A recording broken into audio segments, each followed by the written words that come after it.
আমাদের দেশে কিছু বুদ্ধিজীবী আছে, তারা ভালো ভালো বুদ্ধি দেয়। তারা কখনো রাজনীতিবিদদের সম্মান করতে জানে না। এই সরকারের দায়িত্ব এটা নির্বাচন করা, তারা নির্বাচনের ব্যাপারেও নাই, সরকার পরিচালনার দিকেও খেয়াল নাই। সকাল বিকাল আমরা জারি গান শুনছি, সংস্কার সংস্কার সংস্কার সংস্কার। যার ডাকে যুদ্ধ, সেই স্বাধীনতার যুদ্ধকে স্বীকার করে না।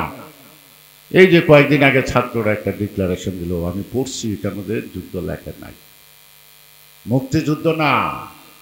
পাকিস্তানের যে অর্থনৈতিক বৈষম্য আর আচরণ কারণে ৭১ সালে জনযুদ্ধ হয়েছে। মুক্তিযুদ্ধ বলতে লজ্জা বোধ করে। কিসের আলামত বুঝতে হবে, কিসের আলামত? তারা ৭ই নভেম্বর জানে না, তারা জানে ৫ই আগস্ট। অর্থাৎ ৫ই আগস্ট দেশ স্বাধীন হয়েছে। এর আগে দেশ কি ছিল? ১৬ই ডিসেম্বর দেশ স্বাধীন হয়েছে।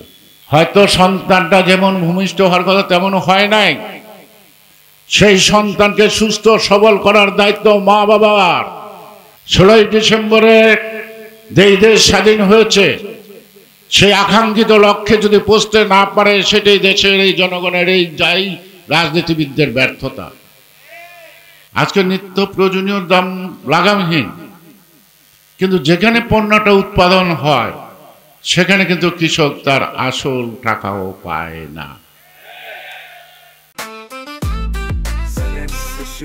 জেনেক্সে শিফট করো, লাইফকে লিফট করো। তার মানে এই যে বাজার ব্যবস্থার মধ্যে যে একটা সিন্ডিকেট নামক কথা আছে, এই সিন্ডিকেটটা কিন্তু এখনো ধরাছোঁয়ার বাইরে।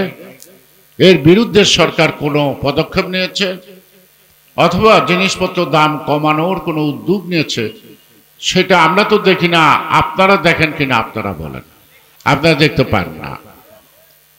দেখতে না পারার আরো কারণ আছে। কয়েকদিন আগে তেল গ্যাসের দাম বাড়াইল না? হাসিনার এই ফ্যাসিবাদী সরকার পতনের আগে তেল গ্যাসের দাম বৃদ্ধি করার প্রতিবাদে কিন্তু সারা বাংলাদেশের আনাচে কানাচে আন্দোলন হয়েছে। এখন আন্দোলন হলো না কার? কেন হলো না? আমরা আন্দোলন কেন করছি না? কার বিরুদ্ধে আন্দোলন করব? আন্দোলনটা কতটুকু মানানসই?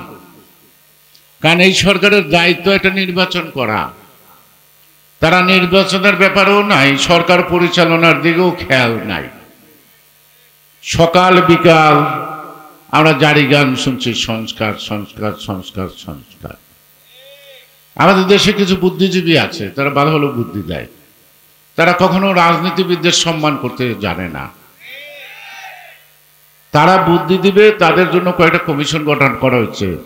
শুনলাম সেই কমিশনের যে সুপারিশ আছে তা নাকি ৬০০ পৃষ্ঠা। এই ৬০০ পৃষ্ঠা ব্যাখ্যা করে পড়তেও ৬ মাস সময় লাগবে।